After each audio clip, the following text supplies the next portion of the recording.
During decades of residential redlining and mandatory legal segregation, black people in Birmingham were confined to certain areas of the city. In general, those were the industrial areas where white folks didn't want to live. Black folks nonetheless persevered, built homes, created communities.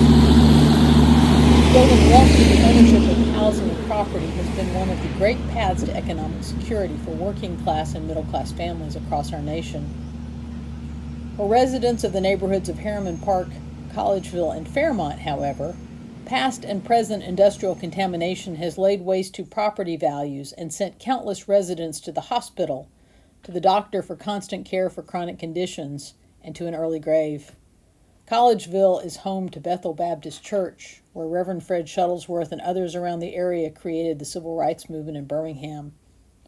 Over 4,000 people live in these neighborhoods, including in 665 units of public housing for low-income families. The perimeter of North Birmingham Homes is a block from the back end of the slag heaps of one of the local coal industry producers, and some homes are clearly even closer. The area is also home to houses, small markets, churches, the relatively new Hudson School, which hosts elementary and middle grades, and the abandoned Riggins School, which closed several years ago. For these pictures, I'm standing between the school building and its athletic fields. The residents of Collegeville, Fairmont, and Harriman Park seek justice, not charity. They are calling for a world that does not view their well-being, their bodies, their property, and their very lives as disposable. This morning, I gathered with other folks for a drive-in protest about the conditions that our elected officials allow to persist to mollify corporate interests and corporate money. Mr. Charlie Powell has coordinated the grassroots organization PANIC, People Against Neighborhood Industrial Contamination, for the last several years. The nonprofit GASP has been a steady partner in this work. This is a clear example of the grand truth that Black lives matter, and the sorrowful truth that our society too often acts like Black lives don't matter at all. People lined up to represent as safely as we can in this complicated COVID age, so that we might speak out for the right for all people to breathe free and clean air. As Christians, these folks are our friends and our neighbors. They are our brothers and sisters and siblings. They are our family. The residents of these neighborhoods are just as beloved to God as any one of us, and it is a great sin that the rest of us do not act like it.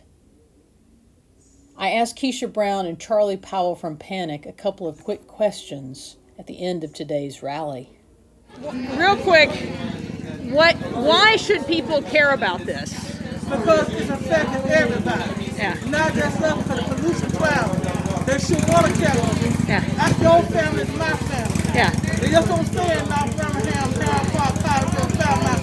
It travels hundreds and hundreds of miles. Yeah. Don't think because I live on this side of town, it's not affecting me. Yeah. Yes, it is. Yes. And now how about Christians? Why should Christians anywhere care about this? Because if you say you love people and love God, you be out here fighting cause. They be shit knocking us down. You know, that's just if you say you're a man and woman of God, this is your cause to help people. That's right. You That's say right. you love my sheep, feed my sheep, take care of the sheep. You overseeing people, you're supposed to do this. Am I wrong, Mr. Powell? If Yeah. I say I care about Mr. Powell, I'm going to see about Mr. Powell, make sure you're all right. Yeah. Not like somebody else said, put my foot on him or step on him like this grass out here. God knows what might bite us. You know, it's a sad, this is a reflection of how people feel about us. This is a city park. I've been here for years. We had to come to something like this don't make it simple. You go down on the other side to the other car, it's clean, people in the middle of the street drinking beer, eating sandwiches at 1 o'clock in the morning. When you do something at the night, the police will ask you where you going, you walking down the street certain time to eat, or where you going, or you going to get thrown on the ground. So that's why I said we have to be careful how people make rules. They make rules for some neighborhoods, and other neighborhoods just getting over like a pat on the back. Yeah. And this is a life and death matter, is it not? Yes, it is. I'm just thanking God that I can breathe. Yeah. I'm talking to you right now, with everything, we got so many toxins out there. It's just like they're making a poison cocktail. I call it the poison cocktail. You got Mr. Pollution with all his friends, then he invited his cousin with some COVID-19. There you go. There you go. Thank y'all. Appreciate y'all. In the spirit of this courage and connection, I call upon all of the ways in which the scriptures remind us that we are to care for our neighbor, that we are all a part of one body. If we are Christians, the people of Collegeville, Harriman Park, and Fairmont are our neighbors. If we are to put God ahead of mammon, we are called to support public policies that demand justice for them and for all who have been harmed by our past and present ways. This is a part of God's persistent, beautiful call upon us to join in the creation of a better world. This is Reverend Jennifer Sanders, pastor of Beloved Community Church, United Church of Christ in Avondale, with today's Eastside Lifeline.